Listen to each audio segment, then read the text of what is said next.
I was talking to him the other day, right? We were talking about rating scale, and he was mentioning like, do you think girls care about money? And you know how like, the current day society is like, oh no, girls, we doesn't matter if you're ugly or good looking, we only care about personality, right? That's like the message that's being pushed. You know what I'm trying to get at? Yeah. And for me, it's not something I think about all the time, right? It's just like, from my perspective, I'm like, no, because like my entire life is always surrounded by like, always everything about my life is money. You know what I mean? Like my pursuit is money. So then for me, it's just natural for me to think that money isn't important, because I guess it's like something that to be honest, I think it's pretty high up on my skill list. You know what I'm trying to say? Yeah. But the more he explained, the more I thought it was like, he's right?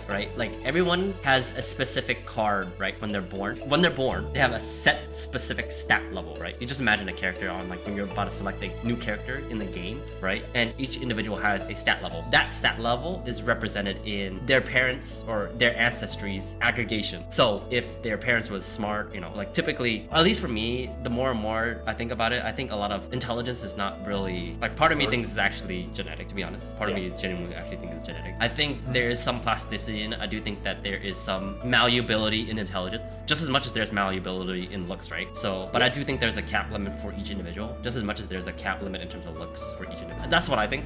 So each individual are born with some specific stat level based on their ancestry's like lineage successfulness. So you can imagine like intelligence 4 stars or looks 4 stars or something like that, right? And I think a lot of times people are like, you shouldn't reduce humans down to a number, but it's just kind of like, I think it stems from a desirability for, how do you call it? Like it feels wrong to reduce a human to a number, but why can you not? Yeah. Like why can't you, right? What's so wrong about it? Yeah, what's wrong about it? Like you can imagine this person, if you gave each individual a test, right? And it says, how well do you score on this test? And you rank each individual by raw scoring ability, there is a number associated with it, right? You can imagine you administer an intelligence test from, with 1,000 questions or even 10,000 questions, and you rank sort everyone in that answer. And, the person who's most intelligent answers all 10,000 correctly, right? And maybe there's one in the entire world. Maybe there's like 5 people who answer the 999 or 9,999 questions correctly. So they're like the second smartest. So it reduces down that number. You're able to reduce that person's intelligence down to that specific number in terms of rank order, right? Like this person is clearly 76th most intelligent person out of the 10,000 people who's doing the test. It's the same thing for looks, right?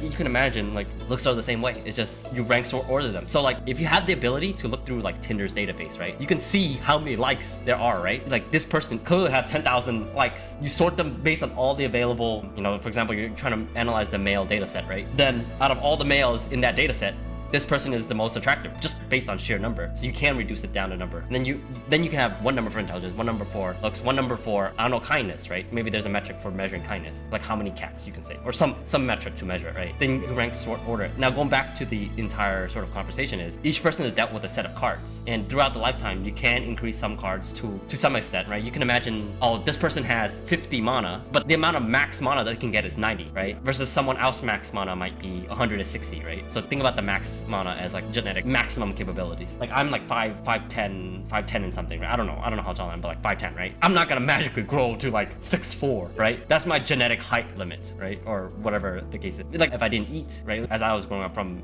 0 to 18 or something, right? And I was malnourished, I didn't eat, I'm not gonna hit my genetic height limit. Yeah. You get what I'm trying to get at? It's the same thing with like, if I dedicated my time to working out, I still have not hit my genetic max limit, right? Like, but I haven't. So anyways, the point I'm trying to get at is that people have a set of cards, and one was asking if girls cares about money. I think the more attractive you are, the more you do care about it, because you can afford to care for it. You know what I mean? Yeah. So if you're more attractive, right, then you have the cards. You have the cards, right? So you have the cards to match someone with the same amount of attractiveness, right? Or you can imagine like personality as one of the metrics of bars, or like, all of these sets of stats, right? And you can switch and trade. If you sum up the total, you have 100 points, right? A very attractive person might have like 80 points just on attractiveness alone, right? And if they have like really good personality, maybe 95. So then the 5 points they need left is like, money. Maybe they just are flat broke. So they can trade other people for that. Like they could trade like dating. Like, is it not, right? Like, I mean, I feel like we all live in a fantasy land of, oh, you just find the right person. But if you do any sort of data analysis, it's not as like, this magical, mystical thing. You can literally rank sort each individual. And like, if you think about it, right, you dating this person versus dating another person, for a fact whether or not you can get along with this person or you can't get along with this other person. It's like multiple friends, right? Like, why can't you get along with multiple people? You know that that individual is not only the one you can date for the rest of your life, you know what I mean? There's also a possibility that you can date another individual and also take it to the rest of your life. Because like you can imagine an Excel sheet where, oh, this person is 84.567% compatible with you. And then the person right underneath that is also 84.566% compatible. You were able to be compatible with both of them, you know what I mean? Yeah. There's no magical, mystical one person. I just find it funny how most people tend to not want to reduce humans down to a number because it hurts their feeling, right? They're just like, it doesn't feel right. But it's just like, you can understand things a lot clearer by doing that. No, I agree. I think people don't like to admit the fact that, you know, like, oh, I can only date this amount of score because I have this amount of score. Like, I think that it's not that good, right? Yeah. It's like, let's say the person you're dating, you add their score and they're only 65. That would mean, unless you're just some magical wizard, you know what I mean? Yeah. You're generally dating around the same score in aggregate. that you have, aggregate. And some people can't accept that reality, right? It's like, I'm only a 65 out of 100. Exactly. You know, and it just like pointing that out would hurt. It's the same thing, like, you know, what I've noticed is that I would say I'm a 5.5 on an American scale, like, you know, general American.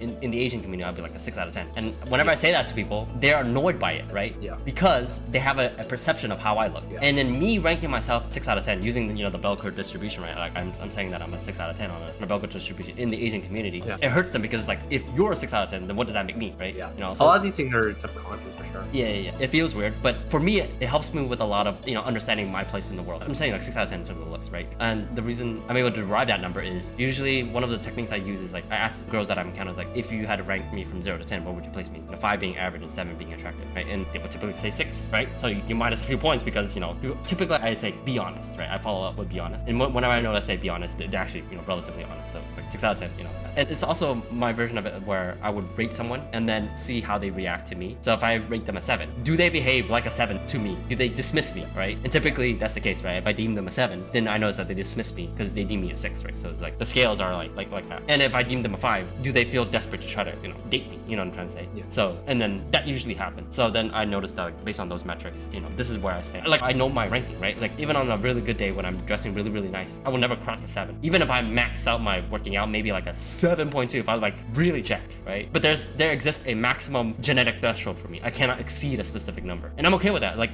it's not, maybe I'm not okay with that. It's just, there's no other reality, right? Mm-hmm. Short from like getting plastic surgery, which I'm not gonna do. So, Yeah. you know, if I'm not gonna do that, then I have to be okay with that reality that I am this number. And knowing that number and coming to terms with that number, like, certainly it sucks, right? Because like 6 out of 10, I'm not really, you know, no one would call me attractive, right? No one would say 7, he's attractive, right? You know, you'd have to be you'd have to be like chain smoking something, I don't know. But Yeah. you get the point I'm trying to get across, right?